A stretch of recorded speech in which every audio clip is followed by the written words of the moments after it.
Hi everyone. I just wanted to pop on here and give an update. Um, Today was the day that I saw the hepatologist, the liver specialist. Saw him this afternoon and had a really good conversation with him. Um, he was very thorough. He was a little bit more businesslike than the nurse practitioner, which is kind of to be expected. But very, very thorough, very, you could tell, very knowledgeable about liver disease. He looked over my tests, and he looked over my liver biopsy. He had already researched my history before, he brought me into the room. Um, you know, Sat down and basically drew some diagrams and, explained to me about what he saw that was going on in my liver, and was very visual about it. So, about 5 minutes in, I started using some words, some medical vocabulary words, and he was like, I could tell he was looking at me like, I'm like, oh, I guess I need to tell you up front. In another life, I was a medical transcriptionist. And he went, oh, okay, that explains a lot. Now I know why you're using medical terms, like you're a clinician, because he said he was getting ready to ask if I was a clinician of some sort. But anyway, we kind of had a funny talk about that, and then he talked about medical transcription and how he's completely on voice recognition and it's driving him crazy. And he said, I wish I could hire a medical transcriptionist. I'd pay for it out of my own pocket. He said, I'd hire you. So we had a little bit of a giggle. But we got back to the subject. I asked him several questions. Well, I let him explain basically. And he said that he believes I do have autoimmune hepatitis, from just all the lab work and from the liver biopsy. I asked him about the medication component, and he sat there for about probably 5 to 7 minutes. He said, do you mind if I sit here and go through your medications? And he said, can you tell me what you were taking when these liver enzymes first were noted to be rising? And I told him, which was only like the two things. I was taking a Zyrtec and I was taking a low-dose antidepressant. And he looked them up and he's like, none of those should have thrown you into autoimmune hepatitis.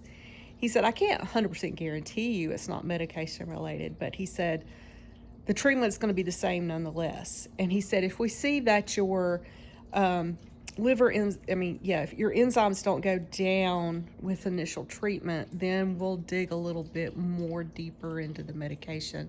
But he said, I really don't think it's medication related, even though the path report kind of said it could be. And then we talked about my liver enzymes, the fact that my alkaline phosphatase, I can't ever say that right, alkaline phosphatase was higher, much higher than my AST and ALT, the other two liver enzymes.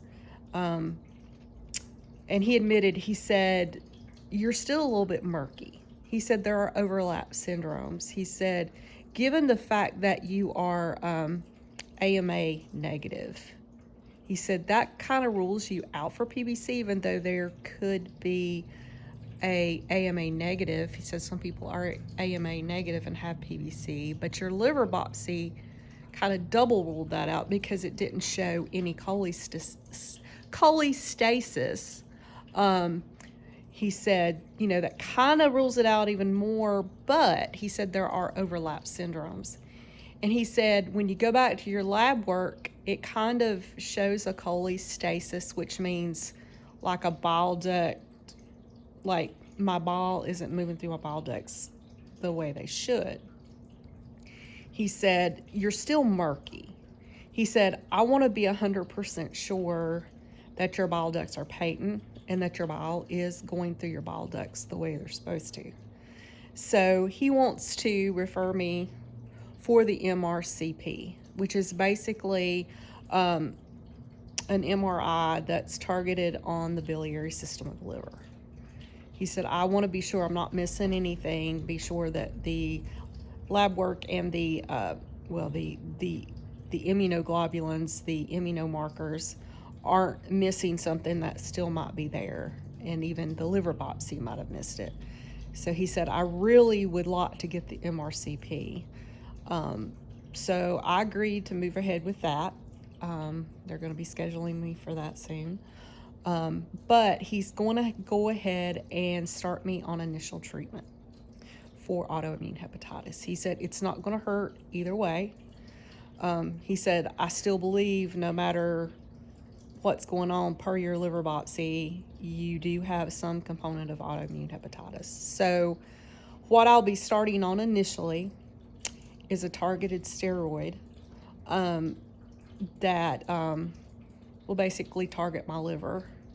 It's called budesonide, which I'm very happy he is choosing this particular steroid, because previously the only other option for steroid treatment was prednisone, which comes with a whole range of side effects, as many of you know who've ever been on steroids. Water weight gain, loss of sleep. He called prednisone, he said, I call it the hand grenade that you throw in your body, because he said that, sometimes you got to use that, but he said he's so grateful that we now have what they call BUD for short, because basically it's absorbed through your intestines, and it was developed for the treatment of microscopic colitis and Crohn's disease. But along the way, they saw it had an added effect on the liver. So basically, it pretty much targets your intestines and your liver. Goes to your intestines, and then the intestines absorb it and shoot it up into liver. Because, again, everything you process, medication, anything that goes through your body is processed through the liver. So they found out that the budesonide, if there was any type of hepatitis or inflammation in the liver, was helping to alleviate that. So I can't remember how many years they said they've been using this, but it's a few now to treat. And he said, it's my preferred. He said people tolerate it a lot better. He said, I won't guarantee you won't have any side effects. He said, it's still a steroid. He said, you can still have the steroid-like side effects. He said, they're usually a little bit different than prednisone, but he said, I can't guarantee you won't have any side effects. But he said, most patients tolerate this very well. And he said, that's going to be a shorter-term treatment. And I asked him how long that I would be on that. And he said, it really depends on your response, your blood, your liver enzyme results as they start going down. He said, right now I'll say 6 to 12 weeks. He said most people respond within 6. He said some people are slower. And he said you do have the occasional person that does not respond to steroids, but he said it's very rare. But also, the thing I will be on long term, probably the rest of my life, is something they will start on in a few weeks. It's called azathioprine, which is an immunosuppressant, which I don't like, but it is what it is. I've tried the alternative medicine routes, and here I am. So I'm moving ahead with that. He did want to do, he said there is a small percentage of the population who cannot tolerate azathioprine. And there are also, if I can't tolerate that for some reason, there's also other immunosuppressants that can try, but this is the first line. Treatment is the budesonide and the azathioprine. But he took some blood work today he said the good thing about it is, he said people are not going to tolerate it. They show positive for some enzyme. And he said, we're going to test you for that enzyme today. So before we put you on the azathioprine, we should know whether or not you're going to be able to tolerate it. So he wants to wait on that blood test before he starts me on the azathioprine.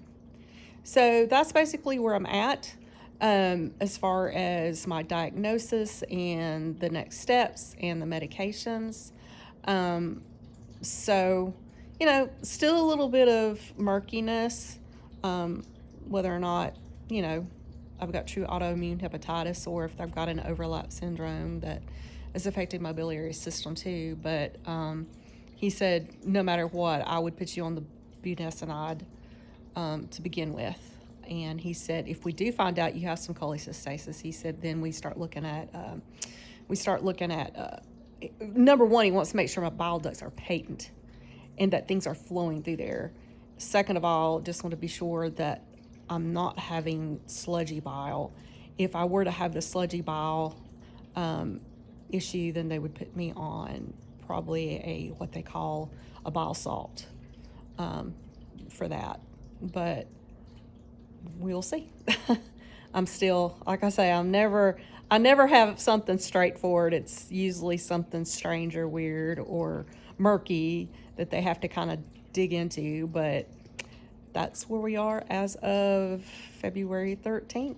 And I will leave it at that tonight, and I will update you as I have more news and kind of give you a, kind of go along with my treatment and see how I respond. So hope y'all have a good day, and we'll talk to you later. Bye-bye.